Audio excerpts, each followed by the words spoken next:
So welcome back to my channel Let's Earn with Smith. Buying the dip. जब भी market correction आता है तब हर किसी के जहन में ये ख्याल आता है बाइंग द डिप। जिनको ना पता हो तो मैं बता दूं, बाइंग द डिप का मतलब ये होता है कि जब भी मार्केट करेक्शन आता है तब कहीं कंपनीज के शेयर्स डाउन होते लेकिन उसके फंडामेंटल्स बहुत ही स्ट्रांग होते। तो जो शेयर्स, इन शॉर्ट में बात करूं तो शेयर्स सस्ते में मिल रहे, ठीक है। सो आज मैं बात करने वाला हूं India's largest automobile manufacturing company Maruti Suzuki. Before I start, first of all मैं कुछ चीजें क्लियर करवाना चाहता हूं कि डीप बाइंग के लिए you suppose to do a fundamental investment. और जब फंडामेंटल इन्वेस्टमेंट की बात आती है तब हर कोई सोचता है the analysis of P&L, balance sheets and numbers, right. सबको लगता है यही फंडामेंटल इन्वेस्टमेंट, यही fundamental analysis, but this is just a part of a fundamental analysis. Yes, ये बहुत ही ज्यादा इंपॉर्टेंट है लेकिन वो एक पार्ट है। अब जब आप किसी नंबर्स को, P&L को, बैलेंस शीट्स को एनालिसिस करते हो तब उसमें से कुछ क्वेश्चंस आपको निकल के आते, और मुझे भी कुछ क्वेश्चंस आए। This all are the question. The first, why the company doesn't launch any EV? India की सबसे लार्जेस्ट ऑटोमोबाइल कंपनी जो 1981 से इंडिया की जरूरत के हिसाब से हर वो गाड़ी इंडिया के कस्टमर्स को देती आई है, तो ईवी अभी तक क्यों लॉन्च नहीं की? एक भी इलेक्ट्रिक व्हीकल आज मारुति सुजुकी ने लॉन्च नहीं की। What is the reason? Number second, why the company's market share has down to 43.40%? ये जो मार्केट शेयर था वो 50% के अराउंड था जो 43% पे आ गया। What is the reason? And the third question, will companies condition done like Nokia? कि क्या कंपनी की कंडीशन नोकिया की तरह हो जाएगी? नोकिया एक समय पे India's largest mobile selling company थी, आज उनका नाम भी सुनने को नहीं मिलता। रीजन क्या है? समय के मुताबिक उन्होंने अपने आप में अपडेशन नहीं लाया। क्या मारुति सुजुकी भी ईवी को लॉन्च ना करके ये गलती कर रही है? चलिए वन बाय वन हम इस सारे क्वेश्चंस को देखते हैं। The first one is why the company doesn't launch any EV. Company का कहना है फोकस इज द कस्टमर। हमारा फोकस कस्टमर है, कस्टमर्स को जो चाहिए वो हम देंगे। तो आप सोच रहे हो कि यार कस्टमर्स को ईवी भी चाहिए। The problem is that industries के बड़े बड़े एक्सपर्ट्स जो है, एनालिस्ट्स जो है, उन्होंने जो रिपोर्ट दिए हैं उस रिपोर्ट के मुताबिक by 2030 the EV penetration is just 30%। इसको मैं सिंपल समझाता हूं कि अगर 2030 में पूरे साल में 100 गाड़ियां बिकती है तो उसमें से 30 गाड़ी इलेक्ट्रिक व्हीकल होगी। और कंपनी का मानना यह है कि आज बहुत सारी ऐसी ऑटोमोबाइल कंपनीज है जिन्होंने एग्रेसिव गोल रख दिए है कि बाय 2030 वो अपनी सारी गाड़ियों, उसके जो मॉडल है उसको ईवी में कन्वर्ट करेगी। जबकि कंपनी का गोल ये है, we must first consider what kind of vehicles our customer will actually need and use in coming years. Maruti Suzuki के एनुअल रिपोर्ट 2021 में इन्होंने ये स्टेटमेंट दिया था कि हम ये देखेंगे कि कंपनी के कस्टमर्स को, इंडिया के कस्टमर्स को कौन से व्हीकल की जरूरत है और उनको कमिंग ईयर में कौन से व्हीकल को यूज करना है, उस हिसाब से हम लॉन्च करेंगे। And that's the fantastic thing for any business. कोई भी बिजनेस में अगर आप कस्टमर्स को फॉलो करके चलते हो, कस्टमर को जो चाहिए वो देते हो, it's very strong point for the company. आप जिसका फोटो देख रहे हो स्क्रीन पे वो है मारुति सुजुकी के इंडिया ऑपरेशन के एमडी एंड सीईओ। इनका मानना है focus is net zero not an EV. इनका मानना है electric vehicle is just a one way to achieve a net zero. इनका मानना है हमारा फोकस है कस्टमर, हमारा फोकस है technology, not an one way. EV is just a one वे हम और भी रास्ते फाइंड करना चाहते हैं, क्रिएट करना चाहते हैं, नई नई टेक्नोलॉजी लाना चाहते हैं। और इन्होंने ये भी स्टेटमेंट दिया था, in India we have 300 million cows, cow dung is like God here, also agriculture waste is there, if we can utilise this that's fantastic. अगर बायोफ्यूल बना पाए, वो टेक्नोलॉजी डेवलप कर पाए, दैट्स फैंटास्टिक। आगे बढ़ते हैं। Second question, why the company's market share has down to 43%?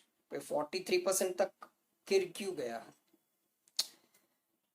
FY19 to FY22 के हम सेल्स के नंबर्स को जब हम कंपेयर करते हैं तो पूरी कार इंडस्ट्रीज में गिरावट आई है। पूरी कार इंडस्ट्री में 3 लाख व्हीकल की सेल्स में गिरावट आई है, जबकि इसी समय एसयूवी सेगमेंट की कार्स में 76% का शेयर बढ़ गया। 76% सेल इंक्रीज हुआ है। So what is the reason of demand hike in SUVs?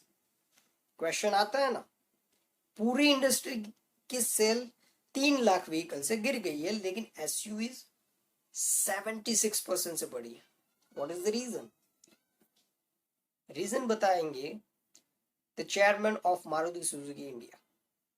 Change in emissions norms from Bharat Stage IV to VI.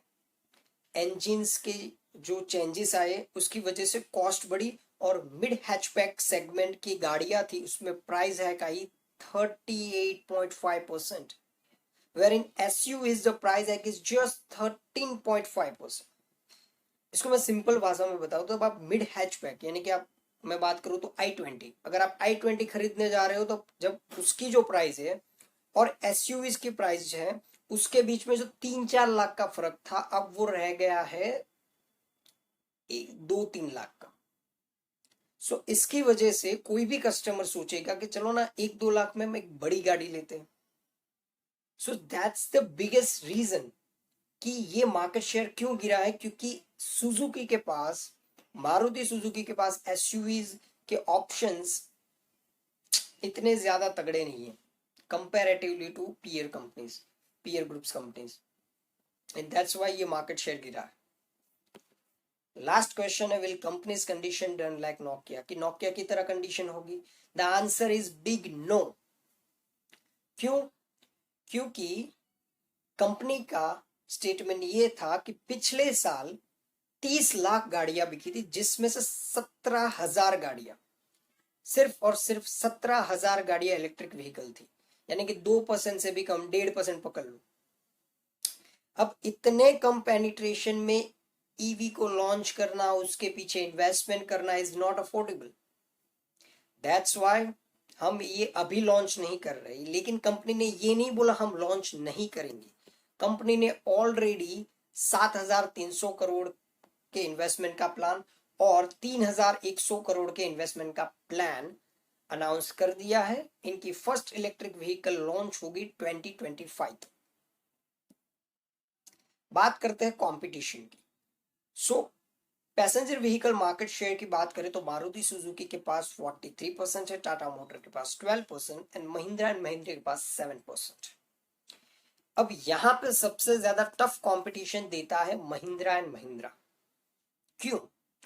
क्योंकि आप नंबर्स देख सकते हो, मारुति सुजुकी के मार्केट शेयर से ऑलमोस्ट आधा market share Mahindra and Mahindra का है, फिर भी उससे ज्यादा का प्रॉफिट और उससे कम सेल्स में उससे ज्यादा का प्रॉफिट रिसेंटली क्वार्टर में महिंद्रा एंड महिंद्रा ने दिए।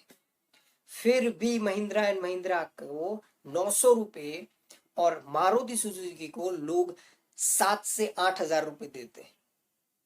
कोई तो रीजन होगा, ऐसे तो कोई नहीं देता। चलिए वो रीजंस को देखते हैं।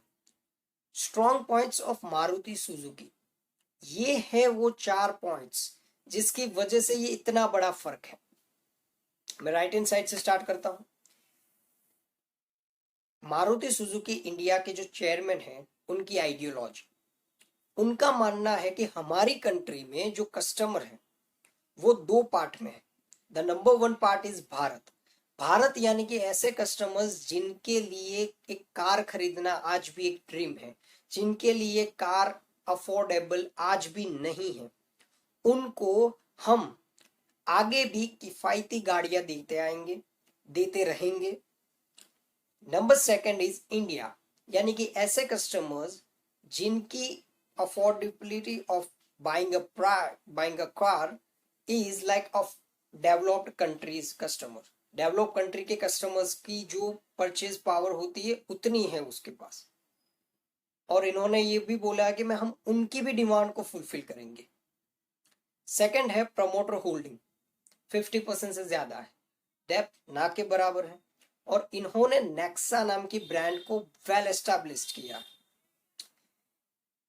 इसके पीछे का भी रीजन है, आज जब आप मारुति सुजुकी का नाम सुनते हो, Maruti Suzuki is equal to किफायती गाड़ी, और उनको अब गाड़ियों को सर्व करना है इंडिया को, यानी कि ऐसे कस्टमर्स जिसकी अफोर्डेबिलिटी है उनके लिए इन्होंने नेक्सा ब्रांड को एस्टैब्लिश किया है।